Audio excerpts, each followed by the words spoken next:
Now, if we're breaking out with a 50, that means that somebody's getting roasted.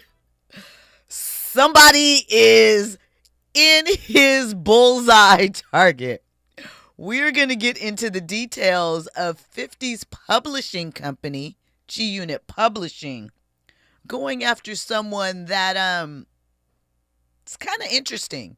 And the reasons behind it. They're going after them legally. 50 is gonna 50. If there are a few people that I probably would not want to get into a beef with ever, right? 50 is up there. I don't even know him.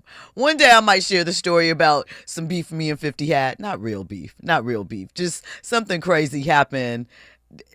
Why am I even going here? Because I'm not going to share it. I am absolutely not going to share this story. Maybe one day, but today is not the day. Womp, womp, womp. Yep. You got a Patreon or something, you know what I'm saying? Maybe subscribe to you on Instagram. Maybe you go ahead and, release the information there. One day, maybe.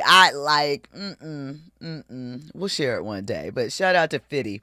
I would not want beef with 50. So we know that his oldest child's mother, Shaniqua. Is it Shaniqua? Shaniqua. Okay. Shaniqua. Apologies, girl. Has been a little conversational, shall we say, over the past few weeks, right? And one of the things she shared during the Diddy trial when Jane Doe was on the stand that we know some have linked or put together the dots as to who that individual was and who her famous rapper child's father was. I'm not talking about Shaniqua. I'm talking about Jane Doe now that was on the stand in the Diddy trial, right? Well, after her testimony ended, or maybe it was during, Shaniqua famously put up a quote in her Instagram stories and said, "I'm so glad I never had to sell kitty emoji," right? Yeah. So it was that. It was a couple of other things. There was, what else did she, an interview she uploaded to YouTube, right? Called Other Side of the Coin, sharing the untold truth about how she helped build G Unit, right? And these two things have seemingly gotten her in hot water, right? Because G Unit is suing her for breach of contract and $1 million in damages. They want the court to silence her completely from posting about 50. And this ties back to an alleged 2007 agreement where she may have legally signed away the rights to even tweet about her personal relationship and her personal relationship with 50. All right, let me run this back for you, right? And give you the receipts. So back in 2007, Shaniqua allegedly signed the life rights of her story to G Unit Publishing. It was because she and 50 were beefing, right? This was when 50 was on top. He was Forbes list for his transactions, right? Vitamin water checks. This is when the vitamin water thing was happening. And hadn't quite started up yet with the TV and film thing, but he was doing some of those films, trying to make it work, doing the independent thing. She wanted a house and child support. She was complaining that she needed a home and 50 needed to pay for it, right? So the fee for that is your silence. Sign here and boom, you no longer own the rights to your own life story, right? So they got in front of the baby mama narrative so that she could never pop off in the press again. I don't know if she understood what she was signing. I don't know if she really thought through what it meant, or if she thought that social media surely isn't the same thing as writing a book or doing an interview. I'm not sure.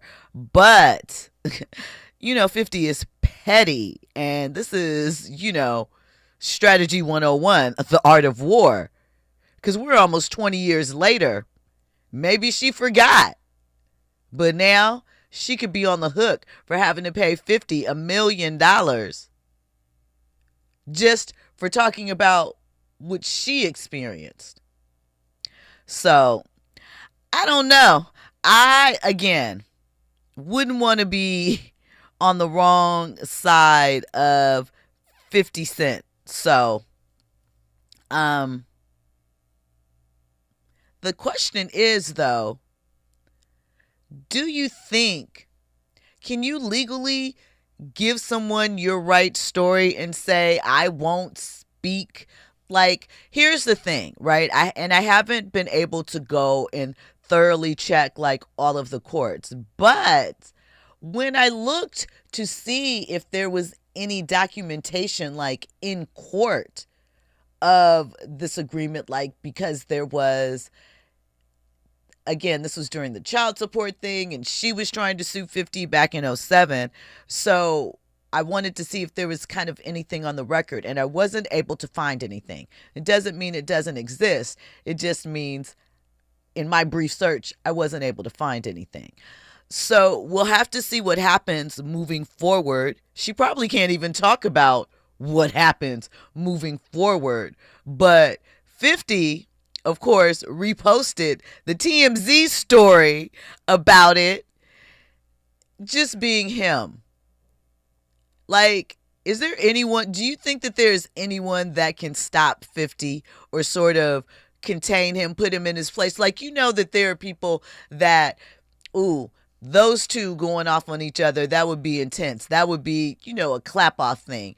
Is there anybody that you think that could give 50 a run for his money? It's pretty kind of sad in a way. Morris Phillips says, can you say non-disclosure? Royal Jenkins, he's talking about Megan Thee Stallion. He says Megan is smart. Fahima says Megan turned 30 in February. Again, she deserves happiness. Well, two Aquariuses together. We'll see what that's like. I don't really have a lot of intel on how that works. But we'll see. Fahima says 50 Cent did imply that Jane Doe was actually his other child's mom. He did. I mean, he posted the stuff, and listen, if you were in touch with the streets, right? We talked about when 50 first discussed that he was doing a Diddy documentary. Oh, by the way, where is it? What happened to it? It was supposed to be coming on Netflix. I mean, TMZ and Tubi, they got about 15 of them things running. What happened to 50's? Maybe it was a conflict of interest for him. I don't know. But it's not like people weren't aware of what 50 and Diddy's most recent beef was regarding. Maybe not everyone, but it wasn't a secret that at one point in time, Diddy did date 50's son's mother. And, it's not really hard to maybe put those pieces together. I don't know.